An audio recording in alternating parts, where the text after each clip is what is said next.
Esse vídeo aqui é para explicar para você o comportamento cristão e o que Deus espera dos seus filhos.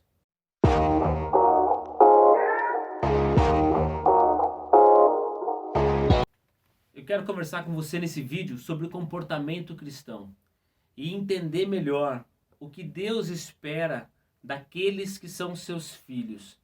Esse vídeo serve, portanto, para você que está na igreja, para você que esteve e não está, e para você que nunca foi à igreja. Presta atenção. Minha Bíblia está aberta no livro de 1 Pedro, capítulo 4, vou ler versículo 1 e 2. Diz assim: Ora, tendo Cristo sofrido na carne, armai-vos também vós do mesmo pensamento, pois aquele que sofreu na carne deixou o pecado, para que, no tempo que vos resta na carne, já não vivais de acordo com as paixões dos homens, mas segundo a vontade de Deus. Ok? Algumas coisas que eu quero destacar aqui nesses versículos, aliás, para a gente poder entender essa questão do comportamento. Primeiro, existem duas maneiras de vivermos. Uma maneira é como Deus espera e como Ele quer que nós, seres humanos, criaturas dele, filhos dele, vivamos. Deus tem um jeito e uma maneira para eu e você vivermos. E a segunda maneira é que nós vivamos segundo o nosso querer, segundo o mundo, conforme a nossa própria vontade. Existem dois jeitos. E Deus espera que você viva como Cristo viveu. E sim, é muito diferente do que é a visão e a paixão que nós temos quando nós vivemos só pelo mundo. Perceba o que o versículo 1 diz: Ora, tendo Cristo sofrido na carne, armai-vos também vós do mesmo pensamento, pois aquele que sofreu na carne deixou o pecado. Eu quero destacar isso aqui. Quando nós não estamos em Deus, não vivemos com Deus, nós vivemos no pecado, nas nossas próprias paixões. Estou mentindo? Estou forçando o texto? Lê o versículo 2. Para que no tempo que vos resta na carne, já não vivais de acordo com as paixões dos homens. Eu e você temos paixões que não estão de acordo ao padrão de Deus. Deus é santo, é justo, é amoroso, é benevolente, é misericordioso. Eu e você, a Bíblia diz que nós somos pecadores. Em Romanos 3:23, nós somos pecadores, nós não somos mais santos, nós não somos mais justos, nós não temos a compreensão exata do que é de verdade o amor, nós não somos benevolentes e ninguém faz o bem só por fazer o bem. A gente sempre espera algo em troca, nem que seja consciência limpa, paz de espírito, paz, né? Então o que eu quero dizer aqui? Que nós vivemos segundo as nossas paixões do mundo, mas Deus espera que a gente viva de acordo com o que Ele quer. Então existem duas maneiras de vivermos, uma maneira como Deus quer e outra maneira como nós gostaríamos, como nós queremos, segundo as nossas paixões. E eu quero deixar alguns recados para você que está assistindo esse vídeo. Se você está na igreja e está assistindo esse vídeo, entenda algumas coisas. Primeiro, você não pode normalizar o pecado e dizer que, não, eu posso fazer isso, se a Bíblia diz, ou seja, se Deus diz que não pode. Não dá para normalizar aquilo que é pecado como sendo algo santo. Você não pode trazer para dentro da igreja práticas, costumes, paixões que são do mundo, que são do homem que não conhecem a Deus. Ok? O que eu quero dizer com isso? Existem coisas que eu e você queremos fazer, mas que não é de acordo com a vontade de Deus. E quando nós decidimos entregar a nossa vida para Deus, nós decidimos deixar essas coisas para trás e, por amor a Deus, vivermos para Ele. Não dá para estar um pé no mundo e um pé na igreja. Se você está vivendo assim, você já está com os dois pés no mundo. Compreendeu? Não podemos normalizar aquilo que não é normal nos padrões de Deus.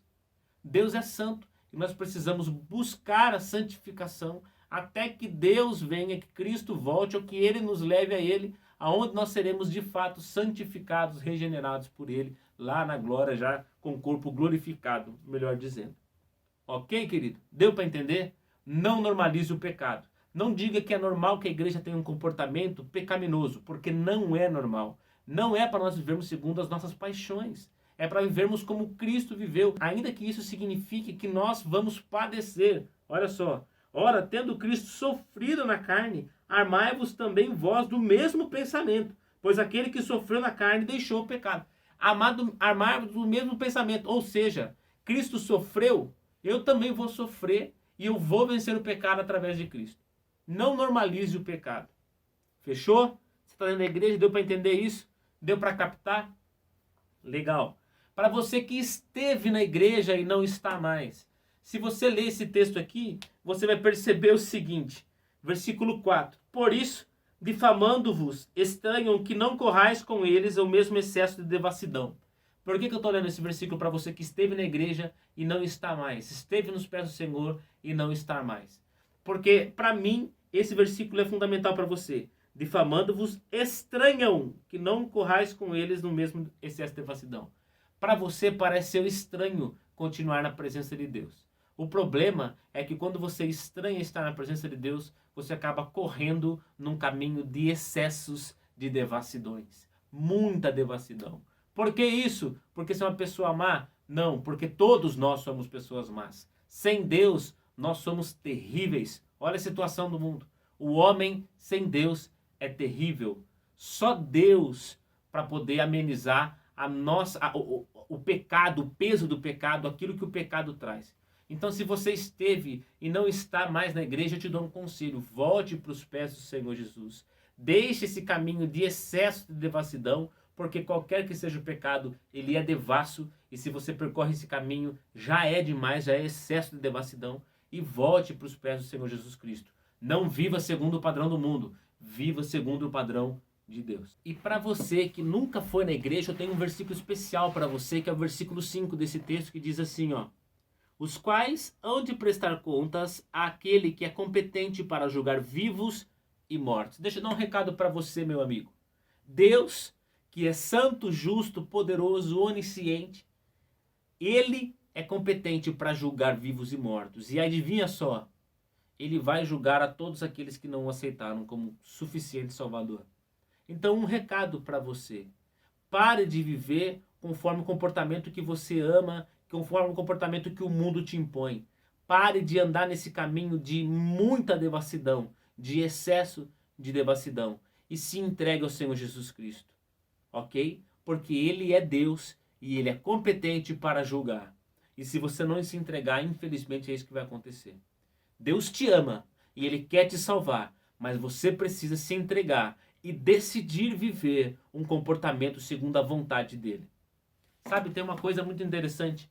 As pessoas elas costumam problematizar alguns pecados como se eles fossem pecados mais difíceis e maiores.